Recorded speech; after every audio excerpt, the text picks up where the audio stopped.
Puneet is joining us to get us more. Puneet, a quick check in terms of how the month has been.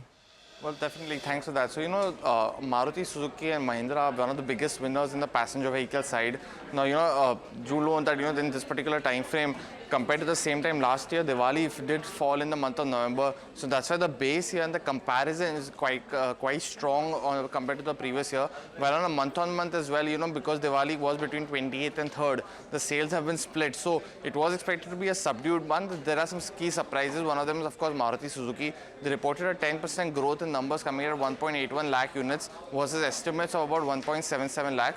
In the same time last year, they did report about 1.64 lakh units sold. So in this particular month for Maruti specifically, the small cars as well as the hatchbacks have fallen at a lower pace compared to the previous 7 months, and that's been one of the key things. Apart from that, the SUV portfolio has been growing very well.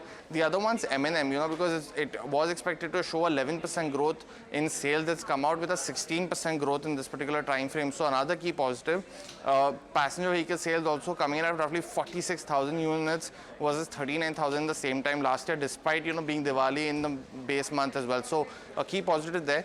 The other one's Hyundai Motor Corp. A disappointing set of numbers, down 7% in this particular month, coming in at 61,000 odd units versus estimates of 65,000, and that's led by a 20% fall in export sales for the company. And finally, Tata Motors as well. The passenger vehicle side was expected to be subdued, while the commercial vehicle side was expected to do better. Numbers have come in actually in the reverse order, because passenger vehicle has shown a 2% growth, beating all estimates. It's come in roughly about 47,700 units versus estimates of 43,000. So another key positive was that they beat estimates on the passenger vehicle side, but the commercial vehicle side is one of the key issues for the company. Sales have come in at a lower growth in this particular time frame. They're down actually 1% compared to a 10% growth estimate. So these are just a bunch of few numbers mentioned, but Mahindra as well as someone like a TVS and Bajaj also were key winners in this particular month. Sharmila, our guest for today, I'll come to you on this one. So Puneet, the research analyst, he spoke about a lot of counters. Hyundai on one side reporting a weaker set of numbers, while Maruti has seen a strong set of numbers. I want to understand from you, what does these November numbers mean from here onwards, and what is your overall outlook on the auto sector? The overall outlook is very positive, whether it is two-wheeler or four-wheelers. And I think somewhere, a couple of months since a couple of months, we have been sort of expecting that passenger vehicle sales will slow down a little, and the two-wheeler basket will sort of pick up, and which is what we saw last month, which is what we are seeing this month. The spillover of positive monsoons as well as a good monsoons as well as the festive season is now beginning to show in the two-wheeler numbers. There obviously, I think all three companies are good from a valuation perspective.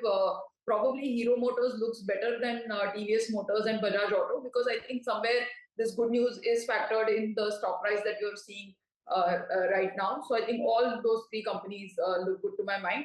And coming to the four-wheelers, I think very good news for, as you all have outlined, for Tata Motors as well as Mahindra and Mahindra on the passenger vehicle front. What I do like, and why I do think at the moment perhaps Mahindra and Mahindra may have the edges, that apart from the kind of strong numbers that they've given in passenger vehicles, the fact that they have really just introduced some very exciting electric vehicles will also play in their favor in the coming months. We do know that Tata Motors is the leader in electric vehicles, whether it is cars or whether it is buses.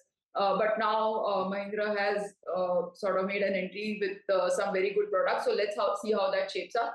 But overall, I think given where we are and what I really think can play out in the next 4 or 5 years, I'm positive on almost like every company. It just depends on what price you buy it at. Right. So that's with regards to where the auto space goes. Thank you, Sharmila, so much for joining us on the show and sharing your views.